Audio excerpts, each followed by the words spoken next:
News బౌ. అచ్చమైన తెలుగు అందాలు ఎన్నో ఉన్నా మన టాలీవుడ్ దర్శకులకు ముంబై భామలంటేనే మోజంటూ చాలా కాలంగా వింటూనే ఉన్నాం. దానికి తగ్గట్టే ఏ తెలుగు హీరోయిన్ కూడా టాలీవుడ్లో నిలదొక్కుకోవడం లేదు.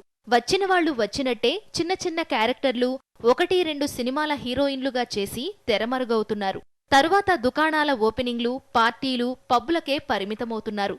నిజంగానే వీరిలో టాలెంటున్నా దర్శకులు అవకాశం ఇవ్వకుండా తొక్కేసి ముంబై భామలను తెచ్చుకుంటున్నారా అంటే అది కొద్దిగానే కారణం. తెలుగు హీరోయిన్లకు ఉన్న ప్రధాన జబ్బేంటంటే తాము తెలుగు వాళ్లమంటూ చెప్పుకునేందుకు ఇష్టపడరు. వచ్చిరాని ఆంగ్లంలో మాట్లాడేస్తుంటారు.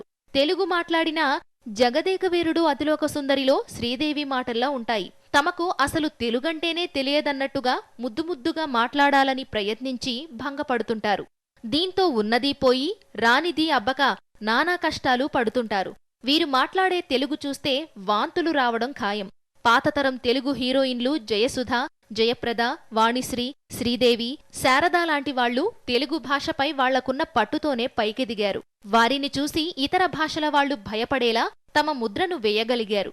కాని ఏమయిందో ఏమో తెలియదుగాని తరువాత వచ్చిన హీరోయిన్లు తమకు వచ్చిన భాషను కూడా కూనీ చేసేసుకుంటూ కావాలని తెలుగు రానట్లుగా మాట్లాడటం ప్రారంభించారు. సినిమాలలో చూస్తే రెచ్చిపోయి ఎక్స్పోజింగ్, హాట్ నెరజానల్లా కనిపిస్తూ బయటకు వచ్చేసరికి ముద్దుముద్దుగా ఏమిఠీ అంటూ మాట్లాడటం చూస్తుంటే జనాలు నవ్వుకునేవాళ్లు. ప్రధానంగా రంభను చూస్తే ఈ విషయం ఎవరికైనా ఇట్టే అర్థమైపోతుంది. విజయవాడలో విజయలక్ష్మిగా పుట్టిన రంభ తెలుగంటే అదేదో బ్రహ్మ పదార్థం, తనకు రాదని నిరూపించుకోవడానికి తెగ ప్రయత్నం చేసేది. తరువాత వచ్చిన వాళ్లు చాలామంది ఇదే కోవలో వెళ్లారు. తాజాగా గోదావరి జిల్లా అచ్చ తెలుగు హీరోయిన్ అంజలి, మాధవీలత, కలర్స్ స్వాతి లాంటి వాళ్లు కూడా తెలుగు బాగా మాట్లాడటం వచ్చినా ఏమిటి అంటూ తెగ ప్రయత్నం చేస్తోంది.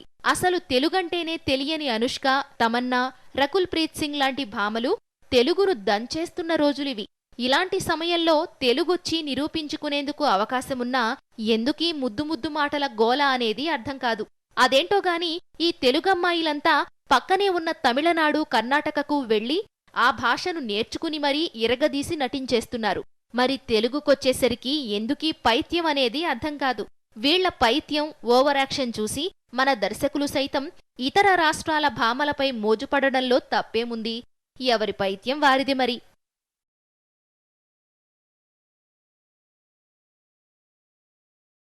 హాయ్ బిజీ పీపుల్, ఈ వీడియో బాగుందా?